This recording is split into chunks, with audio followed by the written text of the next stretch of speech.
darling viewers, it's Jen here at Check Her Joy, and this time I'm reviewing A Lot Like Christmas by Connie Willis. This is a collection of short stories that all have a Christmas theme to them, and they're all either sci-fi or fantasy. So this is 12 short stories, 5 of them are brand new, and this is an updated version of her previous Christmas collection called Miracle and Other Stories. So this has a lot of our favorite Christmas traditions in it. It talks about Christmas movies and Christmas carols, and our favorite stories and books like The Christmas Carol.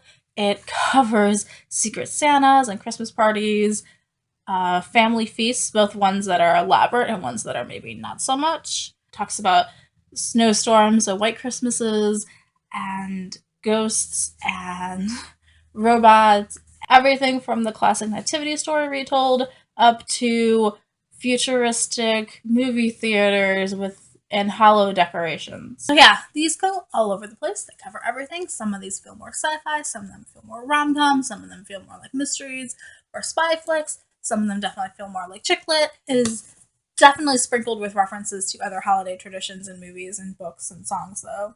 Those are used liberally throughout. But I think this book, as vast and wide as it is, it definitely manages to capture what Christmas feels like and different instances of what Christmas feels like. Sometimes we don't feel like Christmas is coming and we aren't ready for it. Sometimes we're brimming with excitement, and all of those different characters are captured in here in those feelings. So the introduction to this book covers what her favorite parts of Christmas are, and then the last section of this book, called A Final Word on the Subject, is her recommendations for what are her favorite Christmas movies and television episodes and books.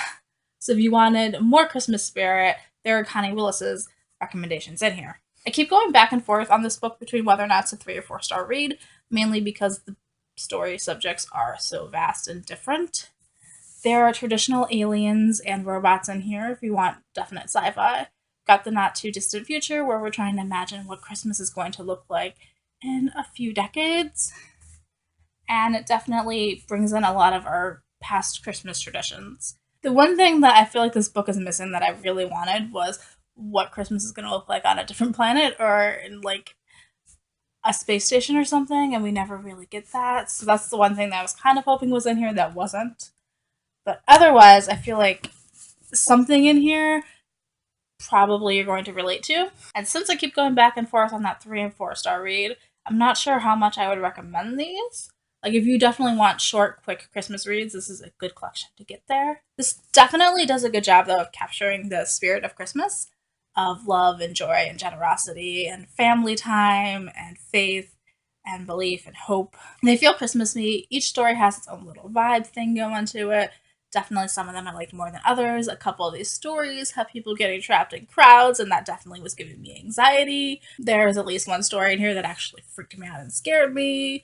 So there's that to it. It definitely has some of that creepy vibes if you like the more haunting stories. If you want to know what each of these stories is, I'm going to go through them individually and just talk about them. If you don't want to know what each of these stories are going into it, I'm not going to spoil the stories for you, but if you want to go into this with fresh eyes, then I think it's worthwhile, but I don't think it's a necessary read, basically. And I definitely enjoy the time that I spent reading it, for what it's worth.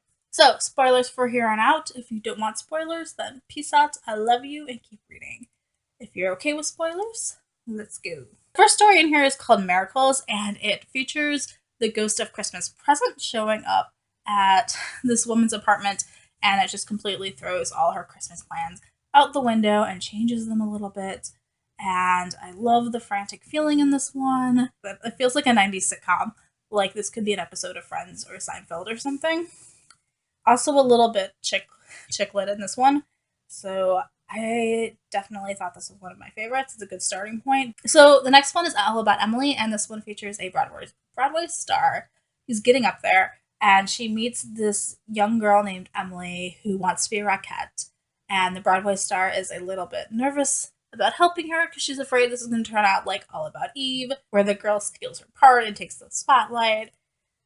In the end, this one ended up being really sweet, and it's definitely got a twist to it, which I enjoyed, and moral implications in it. The third story in is about a woman in a church choir, and this homeless couple shows up at the door, and they are instructed not to let homeless into the church because in the past the church has been ransacked and stuff has been stolen. But this couple looks like they are not set to be out in the winter. They're wearing sandals, they're wearing summer clothes, they don't speak English, and when the girl helps them out, and who this couple turns out to be, and the sci-fi elements involved with this one were also super fun. Kind of made you think about how we treat the homeless. And the next one is All Seated on the Ground, which is one of my favorites.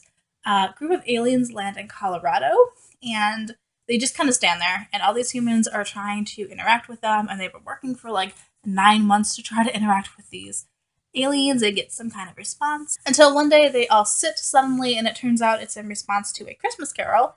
And so this girl starts going through all these Christmas carols that she knows, trying to get them to respond to another one.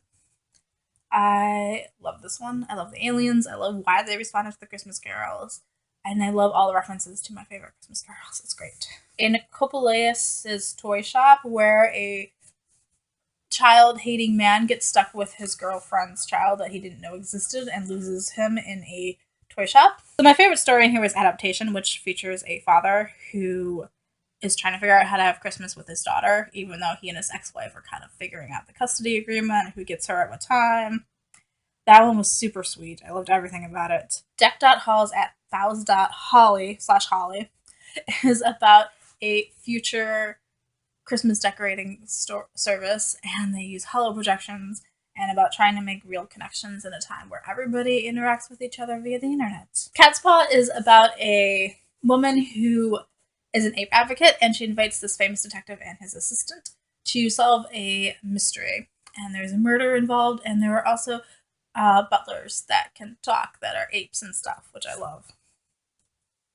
Now Showing takes place in a futuristic movie theater that is / mall, and about this conspiracy about how she can't watch this Christmas movie that she wants to see, and her ex-boyfriend shows up, and it's definitely got kind of a spy feel to it. Newsletter is about the expectations of family in Christmas, as her family always comes up with these elaborate newsletters every year telling everybody what they've done during the year, and she has like nothing to show for it. There's also an alien invasion involved in here, and I love it. Epiphany is about a preacher that gets a call to go find Jesus, and all he knows about the second coming is that it's in the West. So he goes on this road trip through a snowstorm, and his best friend shows up, and they run into this other girl, and it's definitely a more literal adaptation of a nativity story following the wise men. This one, I gotta say though, it kind of ends, and I was just like, wait, what happened? What? I want to know what happens next. This is not the end of the story. I then, just like the ones we used to know, follow several different people across the country as a giant snowstorm takes over all of the US and quite a bit of the earth too. Like just a massive anomaly snowstorm. Everybody gets pelted with snow. We've got a woman who's trying to escape a white Christmas because it reminds her of her dead husband, who gets stuck in a snowstorm. Another woman who's trying to have a Christmas Eve wedding, but the snow stops everybody from showing up.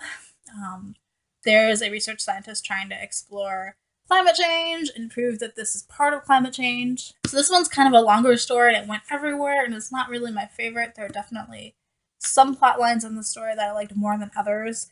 Like, the woman having a Christmas Eve wedding just annoyed me. Like, how freaking selfish do you have to be to have a Christmas Eve wedding? Do you know how people you're putting out? All the wedding planners, the pastor, your guests, like, they all, I'm sure, have their own plans for what they want to do on Christmas.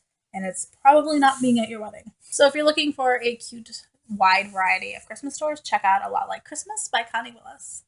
Peace out. I love you guys, and keep reading. Bye!